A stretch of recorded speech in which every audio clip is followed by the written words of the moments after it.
What's up, everybody? Happy Saturday. It is, yes, another Murals in the Market Live. I am Jason Hall, the Jason of all trades on Instagram. That's my dog Lou, who just ran off on the plug. What's up, man? Happy New Year. Back again. Yes, like we never left. We took a couple days off. We did it Monday. Man, oh man. I found my brother from another mother. Last week, we did Woes out of Hawaii, who's, currently on the West Coast, but originally out of Hawaii. Man, I felt like I was interviewing him from the top bunk. Man, we was bunk partners. Man, you would have been on the bottom, though, because I don't sleep on the bottom. But we talked about He-Man. We talked about art. We talked about pop culture. Man, it was the way to end the year. But now this is the way to start the year. So, everybody, once again, I would tilt the camera down a little bit. I hate that I had that. But you would see the shorts that I have on. I'm pulling a home slice today. I'm coming to you from the casa. Look, so now you can see I got my shorts on. But anyway, yeah, it's cold outside. I was gonna go outside today, but then I was like, nah, that's not gonna happen. Spotlight's not done yet. Soon enough, Spotlight will be done. But for now, we are going out of Casa like Jason. So if you hear my dog bark, I apologize. What is going on, everybody? I see all the love, all the viewers coming back. Hello. I'll try to say hey. And I just want to say, without further ado, let me double check and see if this week's guest is here. This week's guest is in Detroit right now, but they've been all over the place, so they can definitely, they're not there yet. All right, I'm waiting. If you are watching me right now, it says that you are unable to join, so check that out. And I'll send maybe him a invite. But until then, let's talk about, the new year, man. It's 2021. Everybody's all amped like, 2020's over. We're moving on. Keep in mind, people, we're still in this, man. So we still got to fight this thing. We still got to stay safe. So continue forward being diligent. And we'll get back and we'll get our summers back. But yes, now I see. Let's see. Without further ado, guest is here. Ladies and gentlemen, W.C. Bevan, are you here, brother? Connecting. Bam! Hey, looks like it worked. What is... I couldn't get it to work on my computer, so here I am anyway. Good. What's happening? Well, hey, we got it working, and now you're a little bit more mobile, so you're on your phone right now? Yep. Okay. What's going on, brother? What are you up to? Oh, not much. Just kind of waking up, hanging out in my basement, trying to decide what I'll work on today. Yeah, man. How's it been lately, man? Happy New Year, dude. Did you do anything for New Year? Not too much. I just kind of hung out in my yard and watched the fireworks and the guns go off, and that was about it. I know everybody called me and they're like, man, there's all these crazy fireworks going off in Detroit. I wonder who's setting them off. And I'm like, we call those Detroit fireworks. Those are not necessarily fireworks. But yeah, man, it was, that's how we do it here. You know what I'm saying? So yeah, man, glad to have you on. Thank you for coming on. Thank you for waking up. Let's get into it, man. How did you get started in this wacky game of art? How did I start making money? Let's go further back. When did you first decide, when did you start realizing that art was it was in your heart and your passion, and maybe other things weren't? I think it happened when I was pretty young. My babysitter when I was a kid was the a cabinet maker for the ancient collections at the Cleveland Museum of Art. And often I get dropped off at the art museum when I was a kid when my dad would go play a show in the University District in Cleveland. And that's kind of like where the first interests really started to form. Man, so you had that's a quick apprenticeship, man. So were they letting you, get hands-on at that age? Were they letting you play with stuff? I'm sure they were. Well, at the time, Gerard was a pretty wacky old dude who was he was probably like 50 years old, and I was just this, 8-year-old kid. But he was like, you want to like, touch this thing, touch that thing, see what it's like. I probably touched some ancient artifacts. I'm not sure if I was supposed to. That's dope, dude. So you had a really good upbringing, like around a lot of really good culture. So you were taking in all kinds of art at a young age. Yeah, all sorts. Dad's a folk musician, so uh, he attracted a lot of weird artists himself. Okay. And that kind of, they were always around. So there's always encouragement, at least when I'd be drawing something weird on a paper. They'd be like, you just keep doing that. So were you also at the same time working with music because of your dad? I have had a big part of music in my life.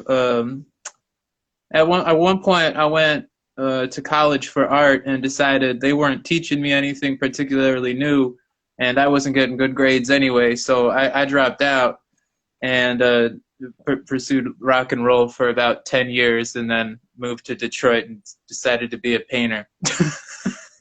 So in your pursuit About it.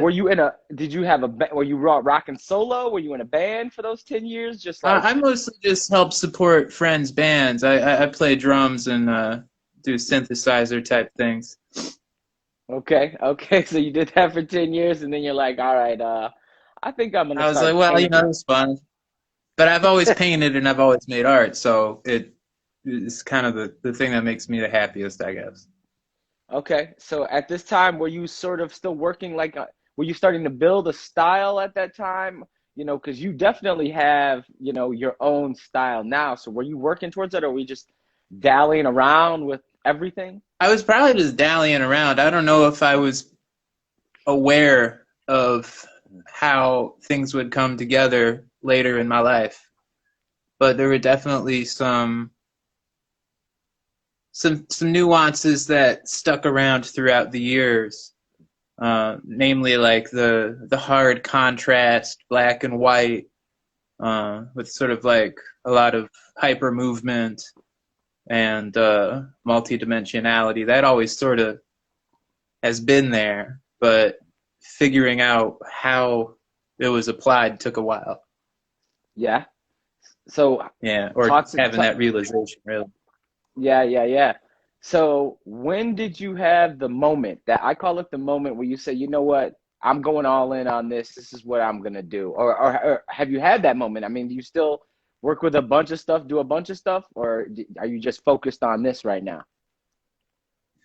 I'm usually focused on art for the most part. I mean, I've definitely kept a job around for the past, 10 years, uh, whether it's just working at a restaurant, doing construction, or painting houses or whatever. Um, but I guess in the past, like 5 years, it's been more of uh, a constant in my life of making art and practicing that. And in this past year, despite even the pandemic, it was a pretty good year for making art and not having a job.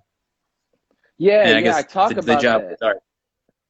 Yeah, man. I mean, it's Um, crazy because I talk to some artists and they say how they're not working at all, and then you talk to, I mean, and I'm not being that dude, but the majority of artists I talk to from Detroit are like, no, man, I've been working and grinding. Like, so you had a pretty good year.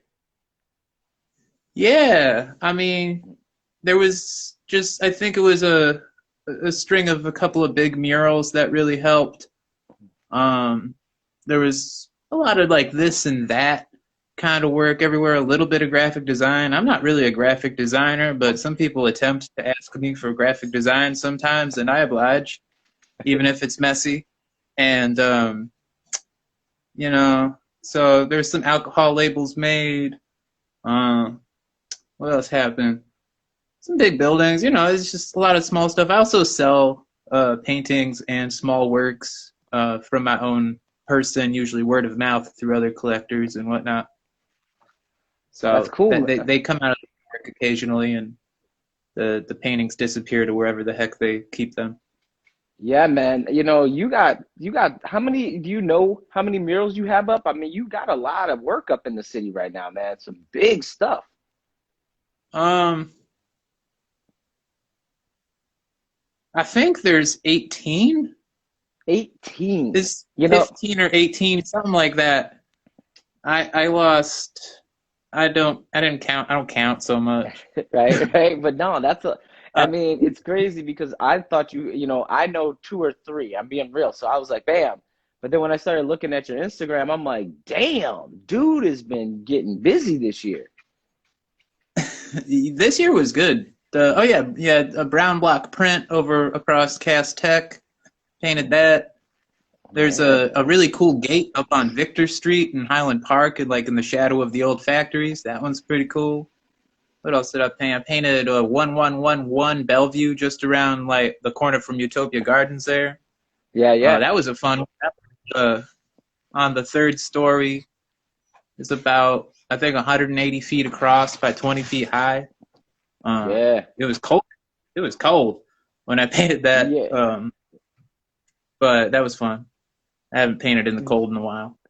When you come up with a mural, do you take into context the community, or do you like say, "Well, you know what, this is going to be kind of geared toward this," or do you just go in and say, you know what, this is my style. They want me here, so I'm going to give it to them like that. It's a little bit of both. Like for the Bellevue mural, that building was an Albert Kahn building, and I think it was the first building in America to use steel reinforced concrete martini-shaped beams.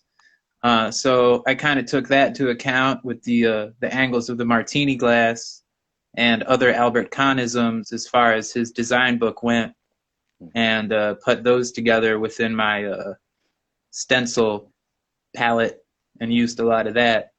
But for the most part, I sort of like taken an environmental survey of the building and everything going around it, at least design-wise, and try to draw from that and then apply it, you know? Oh, yeah, yeah, yeah. No, I didn't think, I never thought about it like that. But it looks like, I mean, your art definitely fits the building. It's not just this, it looks like it's geometrically made for each building. You know what I mean? When you look at I stuff, try and to I help asked, the building breathe as much as I can. right? So I asked you yesterday, if you used a stencil or you went freehand, and you said I freehand with a stencil. So can you talk about that? Yeah, I do a lot of freehanding with a stencil. So I make sort of like a little tool set of shapes at the beginning of each mural, then sometimes throughout the mural if I'm like, all right, another shape is needed. And then I sort of create this architecture on the architecture that I follow with the stencils and that movement. And, I try to bring the vibration of the building up a bit if I can. Oh, And also a lot of it's just me hanging around with like a weird stick with a level on it. And that's about it. That, some so spray paint and some gloves. so that is that an example? That's one of your stencils right Oh there. yeah, and like the classic crescent, Yeah, the crescent man. shape. Yeah, so that's like, is that one of your trademark sort of shapes? Because you do kind of use I don't that think a it's lot. trademark, but I definitely enjoy it. I like the wavy look. That this whole like black and white process happened. It came about with the True Meridian mural that's Yep. in Eastern Market that I painted in 2015. When I collaborated with Megan O'Connell at Salt and Cedar for that wall, she was looking to have a wall that sort of embodied text, typography, serifs, and everything in that design culture. So we kind of came up with this no text cathedral of sorts with just text parts. And the crescent and the parenthesis kind of became a very important part of it. And that's kind of where that style popped off in general. It was also kind of the biggest mural I think I ever painted at that point, let alone for free. No. Yeah, man. So I mean, we can talk about that angle of it. I mean, seriously, like sometimes, yesterday, my last week, I did Woes from Hawaii, and he was talking about how he flew himself to like, his first couple overseas gigs, man, because sometimes you got to do that, to get out there. So that was that at the time one of those murals where you felt like I need to do this to sort of define me. Well, yeah, I didn't know it, but part of me was like, this is a really good opportunity. I have 88 cans of black spray paint. This lady has a wall that she just painted white. Let's see if we can compromise. And it's sort of it's crazy because it's right next to the Eastern Market, like official mural, man, right off 75. Yeah, it So was it's such a spot. I couldn't. I got in there as fast as I could, but a lot of people had already tried to paint that wall, and they were asking for money, and I'm happy to paint without money most of the time anyway, so it's all good. Yeah, no, man. I was gonna say, like, when people come to the market and they come to Detroit, they see your piece right next to this iconic Detroit piece, man. And it's amazing. No one's ever touched that thing. I mean, it stayed beautiful the whole time, man. Have you ever thought about touching it up at all? Are you one of those people who like looks at it and says, I should probably touch that up, or I could have done that different? Have you ever gone and changed anything? It's really, really rare, but as I am working, I do change things often. Sometimes you'll just see me get out the paint sprayer and just X out a big piece of mural. But because in a lot of ways I'm painting when I'm making these murals, and within painting there is a lot of free associative movement and talking with the environment. So things come up, sometimes they get erased. But I've never gone back and erased anything. Okay. Nothing that was legal. Okay. So yeah, man, that's dope, man. Because sometimes I'm glad you touched on that a little bit because Woes also touched on that. I mean, did you spend some time? Have you spent some time in the street, or do you feel like it's necessary to do some art work on the more graffiti end of things and less on the street art end of things? Well, one thing that happened to me is I was certainly mystified by spray paint sometime around 13 years old, and train bridges and other weird, culverts around Memphis or Cleveland or wherever. That piqued my interest. Also, just watching graffiti roll by when I was a kid in Cleveland, I was like, that's good art. I've seen art in a museum, and now I'm seeing it outside. That's good art, And I'm just a little kid making these realizations, so it is what it is. And then as I got older, I figured out how to, find caps on the stainless steel cleaners. I got you the Big Dot and the, other stuff like that. Yeah, man. I used to work at this skate shop, and at the time I didn't write. I didn't do graffiti. And I didn't know what caps really were. And this dude who worked there figured out that there was a plug on caps. So we used to get bags and bags of caps. And that was when he really like first explained fat caps versus thin caps. So really that was when I first got my feet wet. It was around the same time, messing around. And I explained to people nowadays the technology that exists. Graffiti artists and street artists are now making the paint and making the technology. Right. So I remember when you just did two weird cans together and try to spray them into each other just to get that weird seafoam green color you're going for or something. Right. And do you find that now it's easy? Well, you only use black and white. I mean, when was the last time you did it? They're out there. If you find, you'll find them. But yeah, that's what I was gonna ask. Like, are there any color murals out there? I don't know if there's so much colored murals as there's some large paintings and objects, cars or trailers or vans or box trucks that have been painted with color. But it generally people ask for the black and white muralism for the most part, and I'm happy to oblige. Yeah, yeah, yeah. Do you get a lot of suggestions? Have you ever had anybody say, "Hey, can you like put a Detroit Lion on there?" Like, I mean, have you ever had any really Oh yeah, wild, weird? there's when asking me for a mural, there's usually this time where I have to tell everyone that there's no advertisements allowed, and they're just gonna have to kind of deal with it. Right, right, right. Because we live in a I'm crazy already. world. So what? We live in a crazy world where everybody wants a mural these days. And people always come up to me because they know I'm connected with murals in the market, and they'll say, "Hey, I want somebody to come by and paint like, a seal on my aquarium." And I'm like, "Oh, I don't know if I can, let me see what I can do." Well, you know what you can do is just refer them to city walls, Okay. and the city can take care of that for them. Okay, so what city walls? I mean, I know a little bit about it, but what city walls? City walls, I think, was started in 2017. I was part of the pilot program. That was kind of cool. That got one, two, three murals painted in one summer around Detroit. Went on Michigan and Tillman across from a bikers club. Went on Kercheval and McClellan. That's a fun one.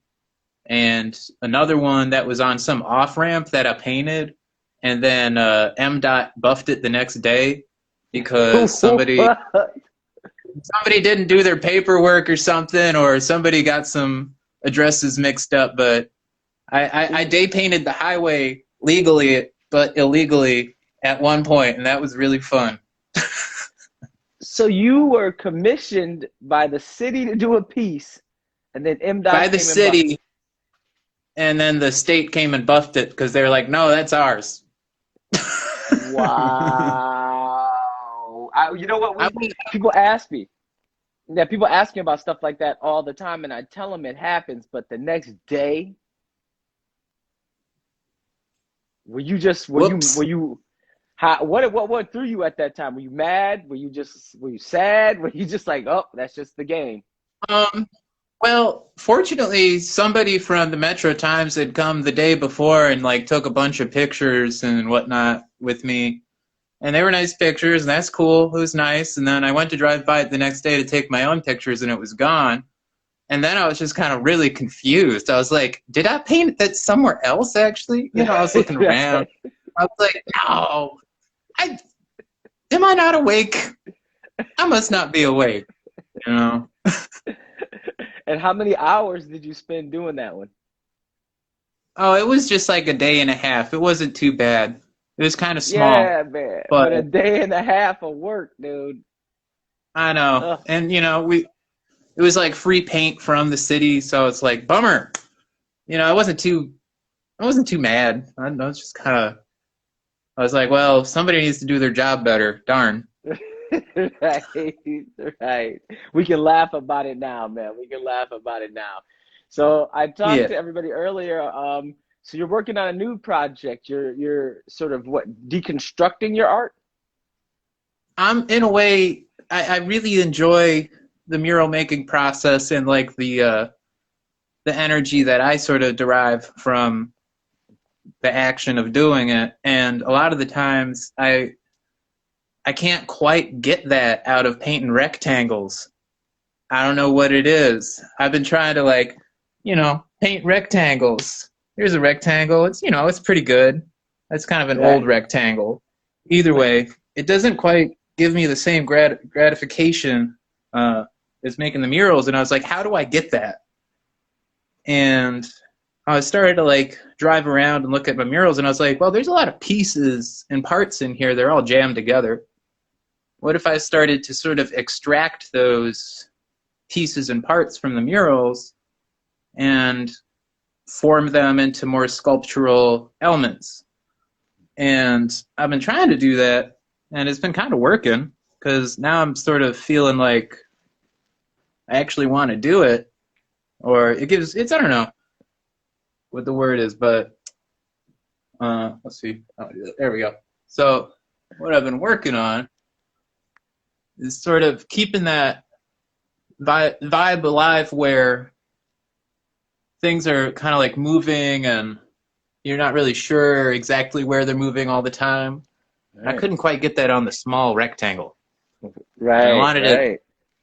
I don't know. I just wanted to figure out how to holster that energy in a different way, and I've been having fun just sort of figuring that out. And there's some craftsmanship to it. There's a lot of jigsawing, Yeah. a lot of sand, a lot of painting. It's just sort of a process, and I think that's where the satisfaction comes out of it, is through the process and whatnot. Wow, man. So, Yeah, that is amazing. So you're adding so much time to your pieces. I mean, doing them by cutting out each little, I mean, that's incredible, man. And oh yeah, and then did I you, like meticulously tape everything off and airbrush it. So so a lot. all this woodwork stuff, is this self-taught or is this where you started picking up, at a young age? I mean, or did you just grab a saw? A little bit of everything. I've done a bit of construction in the past, mostly on like the demolition side. So I had a lot of experience just ripping wood apart, and then bought some of my own tools and slowed down a little and just sort of watched some YouTubes and bought some books. Kind of did it that way. You can learn anything on YouTube, man. You can learn anything on YouTube. Oh, you can. Anything. You know what I'm saying? So Yeah. so this is what you're working on now. What's next? What are you doing next, man? You got any big projects that you're working on? If anything, just kind of keeping with this, kind of seeing where the year goes. I want to organize a show of some sort this year. It'll be when it's warm out. I bought some property with my partner, and it's right next to our house. So might have a show in a field. Okay. I mean, that's all we can Around, do these days. That's all we Yeah. can do is have shows in fields. I know. So at some point, somewhere, just a mile east of the Eastern Market, there'll be a bunch of weird shapes in a field in the springtime, probably. So we'll see what happens. Have you practiced? Have you done any of this weird shape in a field stuff? I'm trying to think if I've seen anything. I've definitely left them around. Okay. In the past, different types of shapes. If you explore a bit in Detroit, you'll probably find a lot of my appropriated sculpture piles. Yeah. They get some painting on them too. Yeah, So. I tend to ride my bike a bit around town, and like I said, I thought I'd seen now that you mentioned it, some of your stuff laying around. So you were part of Murals in the Market early in the inception. I mean, I think 2017 is when you might have been. I mean, before it was the massive project that it is. It was. How did you end up at Murals in the Market? How did that work? They asked me if I wanted to paint a mural, and I said yes, because they noticed I painted that big True Meridian one. I think I painted that the first year they had Murals in the Market, but I painted that after Murals in the Market had already happened. And yeah, so yeah, and the building I painted for Murals in the Market has already been knocked down, but that's all right. Happens. Yeah. Yeah, man. So I do the tours for Murals in the Market. And one week I was there and I'm like, yeah, this is, WC. And then the next week I saw it coming down and I'm like, I'm usually the bearer of bad news. So like I literally like called Rula and I'm like, hey, do you know like it's coming down? And she was like, yeah, I heard it was going to. And it was sad because I got to watch the whole thing come down like overnight, man. But that's where Bees is now. Yeah. over on Winder. Yeah, man, that was a sad day, brother. Trust me. But hey, at least when I do the tour now, I always tell people I show the true Meridian piece, and I say technically this wasn't part of Murals in the Market, but it is part of Murals in the Market. You know what I mean? Like, did it feel weird Yeah. having a piece that do people actually consider it Murals in the Market? Like when they call you, do they say, "Hey, your Murals in the Market piece"? Um, I mean, I don't care if they do, and I'm sure Murals of the Market don't care if they do. No, But no. no, nobody ever really brings it up. Okay. Yeah, no, there's a two or three different times I've had artists on, and it's funny because they all have a story about how they quote unquote kind of snuck into Murals in the Market. And I think that mural like definitely snuck you in without you getting in officially, you know what I mean? Oh yeah, the True Meridian just kind of like put me in there anyway. Right? It's a Yeah, it's a man. it's a chunk of real estate. I think they wanted that wall anyway the previous year, and Megan was like, "No." Nice, man. So while you were working at Murals in the Market, did you have a chance to like hang out with a bunch of the artists? Did you just get the vibe? Because I love Murals in the Market because all of you guys in one area was just like this think tank of energy, man. Did you get to experience some of that? Oh yeah, I had a great time when I was being an artist at Murals in the Market, and then the year after that, I was a wall manager, and I'll be honest, I kind of liked that job better, just because I got to hang out with artists and do stuff that they wanted to do, and just like help them out. And I was like, well, this is real nice. I don't ever get to do this. Yeah, because I'm when always you're on the other side. Where's my paintbrush? No. right, right, man. So how long did it take you to do True Meridian? See, that one, I only had a 2 week window to really get that together, but I knocked that out in 12 days in about 12 days. 5 or 6 hour increments at a time. See, people don't understand. So you were up on a scissor lift. Was it hot that year? Because we've had some years at Murals in the Market. It was like 90 degrees.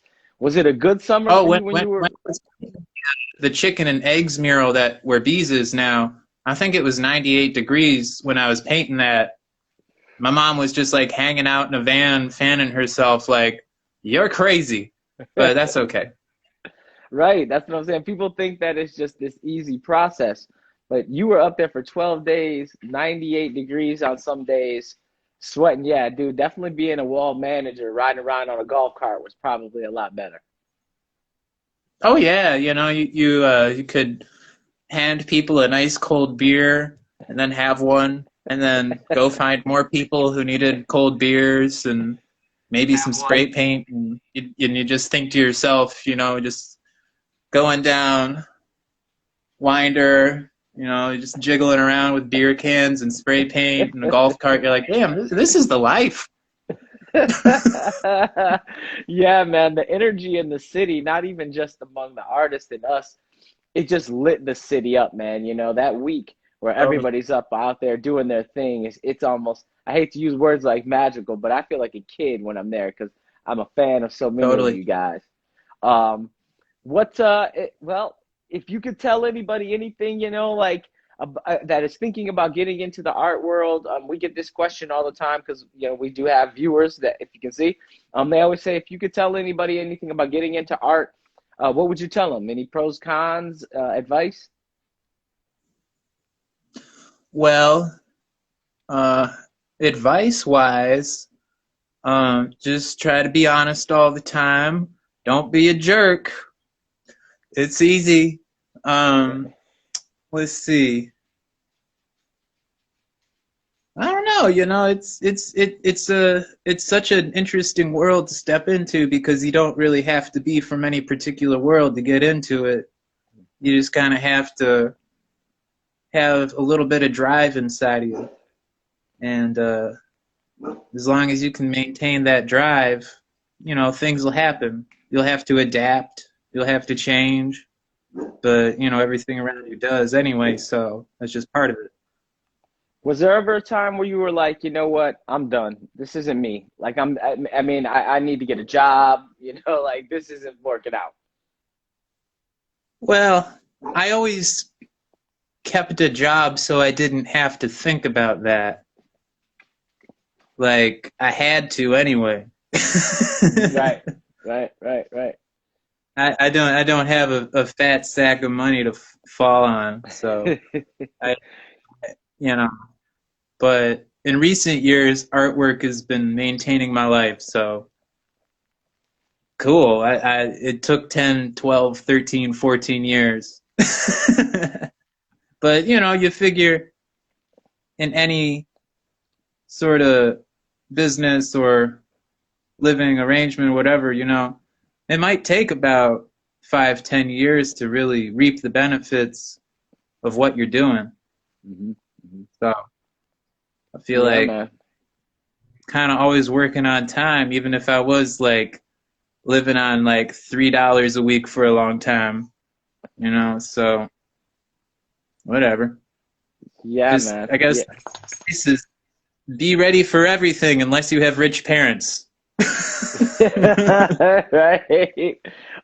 Where can we support you, man, if we want to get some of your art? Where can we obtain it? Because, like you said, you sell a lot of work sort of hand to hand, underground. Where can we get your work? Usually from me directly. I don't say it out loud on the internet all the time, but usually everything is for sale. You just got to ask. So don't, if I post something, you can always be like, how much is that? And I'll be like, a lot. Yeah, for sure, dude. Right. Yeah, man. I mean, I'll ask while we're talking about it, is there how do you, I don't want to, nah, I'm not going to ask how you set your price, man. But is there ever a time where you're like, I don't want to sell this? So have you ever has anybody ever said, I want that piece and you're like, I don't want to sell it. So you set a crazy price Oh yeah, just, I do that all the time, to be honest.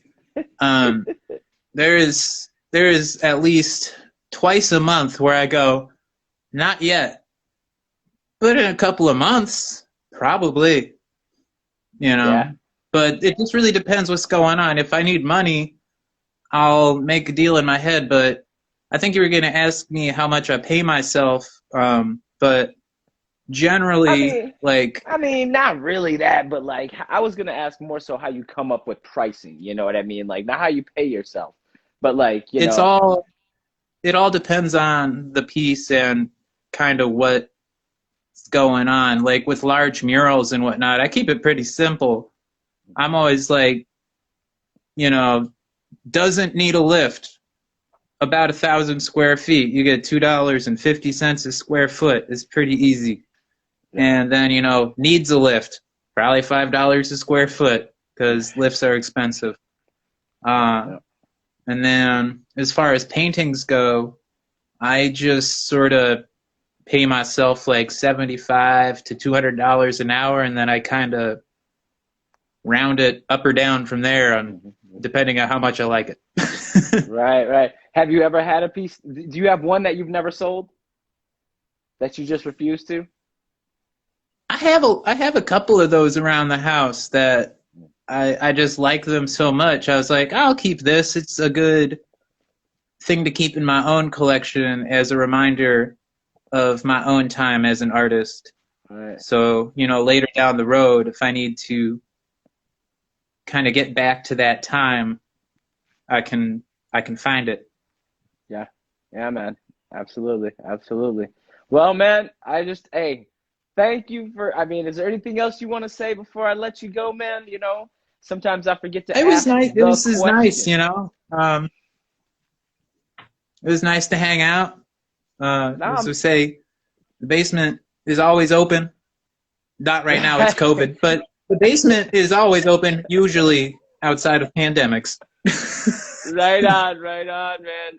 Thank you, W, for coming out today, man. Waking up a little bit early and hanging out with me today, man.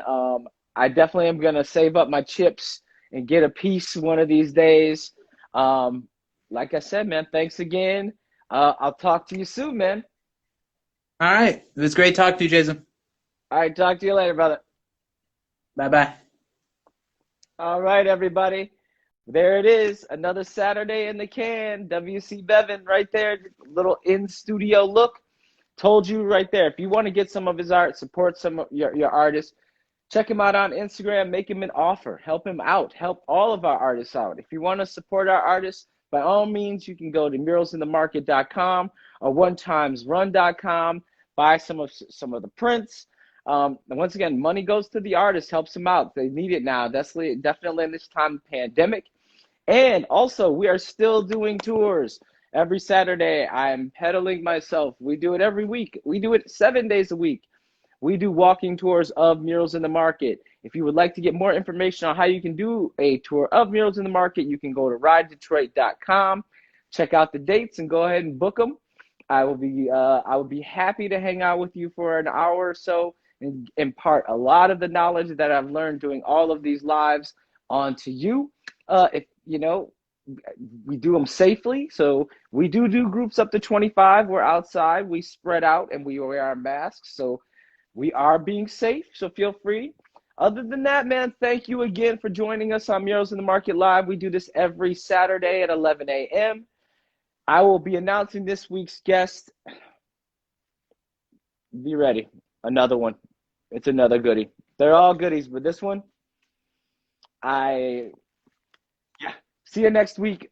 Jason Hall, Jason of all trades. Oh, also, go, I got to say it again. Go smash that subscribe button on the YouTube.